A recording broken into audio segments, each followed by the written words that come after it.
Hello everybody and welcome back, or welcome to this video. Depends if you're watching our stuff. Anyway, today I am doing a review on Marvel vs. Capcom 3. A game that took well over a decade to find its way to us, but it's finally here. Thank fucking you. I will go ahead and say right at the beginning, sorry for not having a first play impressions video. I do have some footage of the first few matches, however, most of those were blue starry eyes getting pissed at me and wanting to physically hurt me because I used to play the second one in the arcade all the time, and I actually played it at home all the time too, so I kind of had an advantage and things weren't really fair. I kind of deserve to get punched. But that is enough, I swear. I'm getting to the review now. The review for this game, I'm going to start off with the story. Very interesting concept. Kind of like Mortal Kombat vs. DC Universe, where the two worlds are colliding. Except for in this case, it's a combination of... God, I'm trying to remember who did it now. That's kind of sad. Wesker and Dr. Doom were actually the ones behind this. And of course, with Dr. Doom, there were quite a few other people. Magneto, Super Skrull. Everyone else was there. Wesker's there operating on some body, trying to figure shit out, create a new fucking virus and shit. But anyway, essentially they needed enough power to generate shit to cross the two worlds, or cross into the two worlds. And they decided, we're going to get the power from Galactus, the destroyer of planets, or eater of planets. Not a big Marvel reader, but I get the story. And essentially what that leads to is, yeah, they're able to cross two worlds, superheroes and Capcom characters and villains and everything else. They're all beating the hell out of each other until they figure out what's going on. This isn't all really explained. You just kind of got to piece it together. And in the end, Galactus comes and, well, obviously he's fucking pissed. So that's essentially what's explained going on. Everything gets kick-started. You're pretty much fighting random parties. And then Galactus comes and you gotta change and defend the Earth. And you have to do it before he actually destroys the Earth or destroys you. So that's your story. Pretty interesting. I like the little spin they put onto it. Definitely a little bit more of a story than what they put in Marvel vs. Capcom 2. And the endings for each character, I should say, to get each ending you have to actually have that player out when you beat Galactus. So if you have a party of 3 people, it's whoever's the one that does the finishing blow on Galactus and not the entire party. But you get a nice little still image cutscene, 2 or 3 panels come up, and then there's text to read. Which would have been nice to actually hear the character's voice say everything, but you know, I kind of like the comic book feel and I don't mind reading. Sound, awesome. We have both English and Japanese voice actors. We have... God, I haven't had a single thing cut out on me audio-wise. Got the background music going on.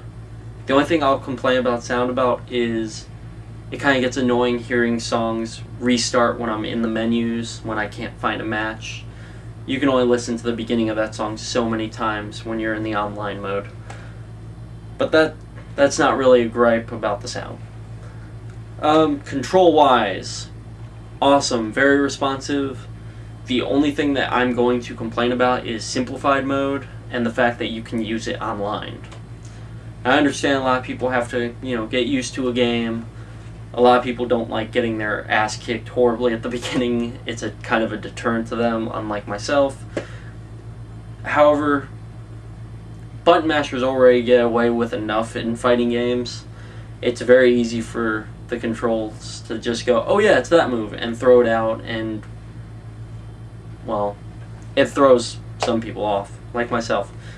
But button mashers get away with a lot, and simplified buttons online is really, really pathetic. I mean, I'd rather have beginner and advanced like rankings and rooms and actually get paired against somebody of my ranking instead of possibly getting matched with somebody who's won 5 matches because they have simplified controls and they've just mastered that little tiny bit. The progression of the game is relatively easy. I beat it on normal already.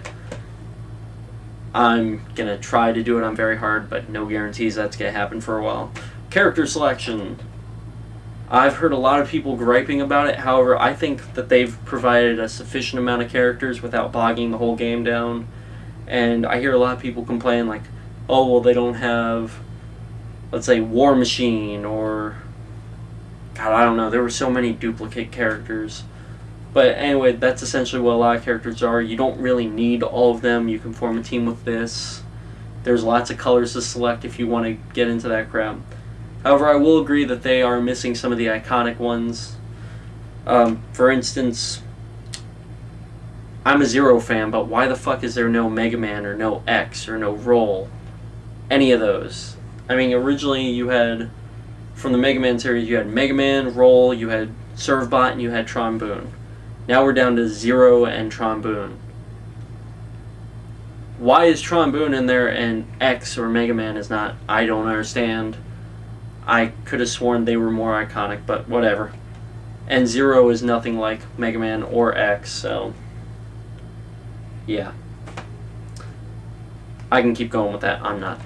As far as DLC goes, from what I've heard, they're only going to have 4 DLC characters, and 2 of them have already been confirmed as Shumagorath and Jill Valentine, but honestly, I think over time they're going to have to release a lot more characters, and they're going to have to find a way to do it. But that's just my opinion. I think they'll have to keep people happy by doing that. But I think the game gets by on its own merit. So we've looked at gameplay, we've looked at sound, looked at characters. Graphically, the game is visually stunning. I love the 3D models of characters. However, little side note, I think whoever was doing the online lobby or selection screen really loved Morgan a little too much, because I think they set up that camera like perfectly to show like bazooka boobs. But yeah, I think they were really enjoying that 3D model. But anyway, you got the 3D models, and honestly, they work for this game. I love a 2D fighter with 3D models instead of the sprites. It seems a lot more precise, the animations come out a lot clearer, and it's a lot easier to see moves coming instead of having the snapback features. I'm trying to think of more stuff to go into, but we've already got the controls, the graphics, the sound, the story, the characters. All that's been covered. Replayability, this game is way up there. Even though there's not as much stuff to unlock and you don't have to work to get like more characters, since there's only 4 that you unlock and then the 4 DLC, everything pretty much just progressively unlocks, which I kind of like Marvel vs. Capcom 2, where you could unlock more stuff and you had to unlock the colors and everything. But overall, the game works. I am going to be playing it for a lot longer, and I really hope that they do add more characters than just the 4 DLC.